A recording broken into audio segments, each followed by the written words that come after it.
Së fundi evidentojmë dhe ofertën e bashkimit të operatorëve MEA Construction dhe Agri Construction dhe Pro Green me vlerë 151.8 milion lek pa TVSH. Ofertat variojnë nga 500 milion deri në 1 miliard lek më poshtë se sa propozimi i Yzetin Bozhaj, që është shumë afër fondit limit. Për të mos hyrë në detaje teknike të arsyeve të skualifikimit nga pikpamja e barazisë, tenderi do të duhet të anulojë. Kjo pasi dhe firma fituese nuk i plotson kriteret e kërkuara. Kështu, njëra kompani është skualifikuar si ka forcat e angazhuar në një kontratë tjetër në Bashkinë Kamës. Bashkimi Klaiger Construction dhe vëllezërit Hysa është skualifikuar sepse ka staf të punësuar në kontratën e Bashkisë Kamës, ndërtim i rrugëve bloku Kodër e Kuqe dhe bloku Qendër Babru Kodër. Me të njëjtin standard duhet skualifikuar edhe Shëndelli SHPK, sepse nuk ka dorëzuar akoma fushën sportive të Kamzës deri në datën e mbajtjes së tenderit. Gjithashtu, kjo kompani ka në dorë pa dorëzuar akoma objektet e këtyre kontratave: rikonstruksioni i rrugës Kriballarët, Patos, rikonstruksioni i objektit 3K, Çerdhet dhe Kopsh, Lagja 29 Nëntor i Fjer, rikonstruksioni i urës Y te rruga Dimitur Konomi në Florë. Por Suli nuk pyet për barazinë në tendera. Kryebashkiaku njeh vetëm rregullat e pashkruara të korrupsionit. Yzetin Bozhaj e mori në kontroll kompaninë e familjes më 2005 dhe qysh nga ajo kohë fitimet kanë kapur majat. Për shkak të favorizimeve Bozhaj ju vetëm i zvarrit punimet, por edhe i përvetson pak nga pak parat me situacione false. Këtë e ka konstatuar KLSH në auditimet e kryera në disa bashki.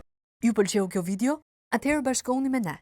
Na ndiqni në Instagram, Facebook dhe TikTok dhe bëni subscribe në YouTube.